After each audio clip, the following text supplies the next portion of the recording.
So let's talk about the difference between day game and night game and the full steps that you need to know for daytime interaction. So the difference between daytime and nighttime isn't that different.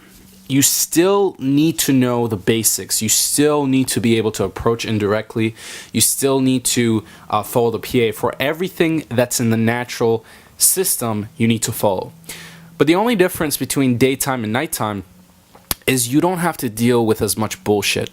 Nighttime will make you a lot sharper. Nighttime will make you a lot more witty. It will make you have that killer instinct to take action really quickly.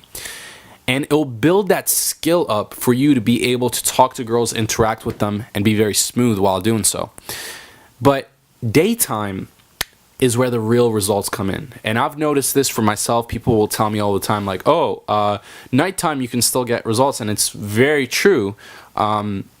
Nighttime is good, but there's a lot of factors that you can't control during nighttime, which is like the girl all of a sudden gets drunk, or like 20 friends all of a sudden shows up, or she loses her phone, and all these different things that you can't control during nighttime. But daytime, there's so much more control that you actually have. And the interactions that you have is a lot more real. It's a lot more man to woman. It's, I'm here, I'm interested in you, and she can feel that. And on top of that, girls are sober. They can make up their own decisions. They don't have to worry about being judged by other people, especially their friends. And that's where I've noticed daytime interactions is where you're really, really going to get those results.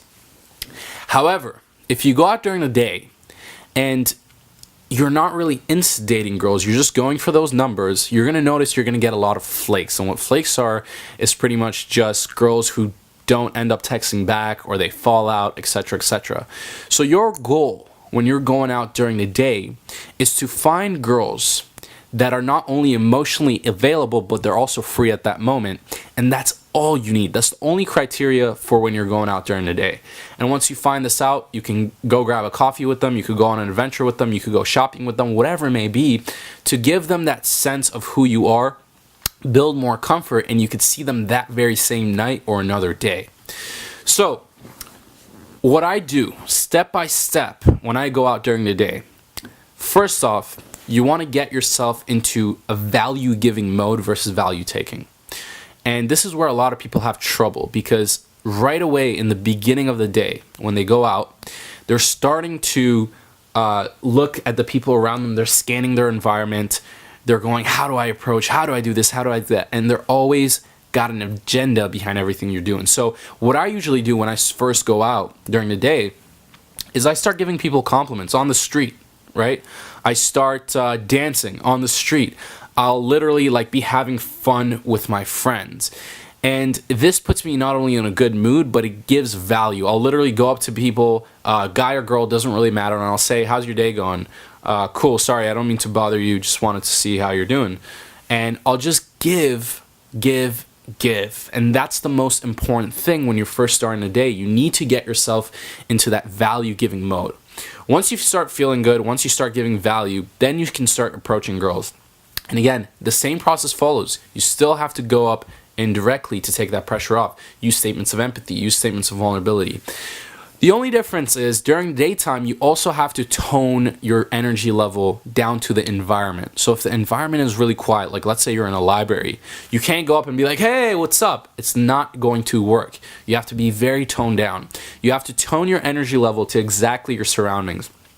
On top of that, a lot of times when you go up to girls during the day, they'll feel a lot of pressure on them, okay? Because it doesn't happen often.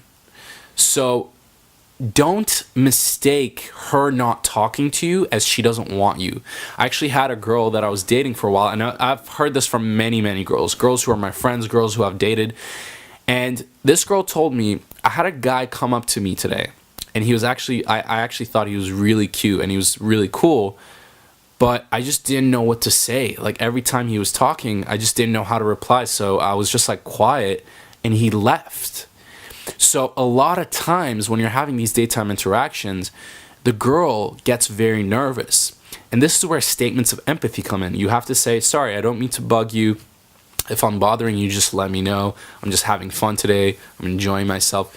And again, that lets them get back into their comfort level where they can talk. They can be like, oh no, it's okay.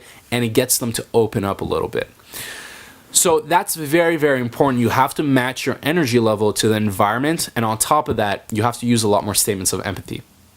So when I go out, let's say start the interaction, I'm very present, I'm very polarizing, I'm having fun, I'm sitting with the girl there, immediately, I ask her, I don't want to bother you, by the way, if you're waiting on your boyfriend. Or I'll say something like, I'll literally ask them, I'm like, do you have a boyfriend? And this allows me to understand if this girl is emotionally connected with someone else. Because if she is emotionally connected with someone else, the chances of you taking her home is much lower. And if you're coming from a place of abundance, thinking abundantly, then you're going to be like, okay, I'm going to just let her go and I'm going to find someone else. So first thing, you want to find out if she's emotionally available. So again, I could use an assumptive statement like, hey, I don't mean to bother you if you're like you're waiting on your boyfriend or something like that. I'm assuming she has a boyfriend. If she doesn't, she will correct me. Then I find out what she's doing then and there. I found out, is she free? Like, what is she doing today? And if I'll literally ask, like, what are you doing today? And a lot of times they'll be like, oh, I'm not really doing much. I just decided to kind of take today off. And good places to go is like malls, because most girls that are at malls are not really doing much. Either they're working or they're shopping. And when they're shopping, they're not doing shit. Or parks. You don't want to go to like places where it's close to subway stations or a lot of people are walking around, because you can't catch people's attention quickly. So you want to go to places where people are sitting. Coffee shops is amazing. Bookstores are amazing. Where places that girls are free. Then right away after I notice she's emotionally available and she's free, I'll literally be like, oh, I was going to go grab coffee later on. Maybe you can come with me, right? If she says, yeah, cool, or if she says, oh, yeah, that's a possibility, then I've already seeded that me and her are going to go grab coffee, okay, or we're going to go to the bookstore. Then I talk a little bit more, build more comfort, and I'll say, okay, let's go grab coffee, or let's go to the bookstore. I want to check out some books. If she's shopping, I might go with her. I'll be like, okay, I'll be your stylist for today and see what you're doing. And I'll go with her and like we'll go around to different stores. So again, right then and there, that's what you call an instant date. You know, you're going on a date with her spontaneously just on the fact that she's free and she's emotionally available. And that's all you need to know for day game. That's the only difference. Match your energy level with the environment. Use more statements of empathy to make girls comfortable. And find out if she's emotionally available. Is she free? Seed, then go with her. So that's the only thing you need to know about day game. Go on to the next module, which is the advanced screening module. It's very, very important. It's something that has saved me a lot of time. And I'll see you there.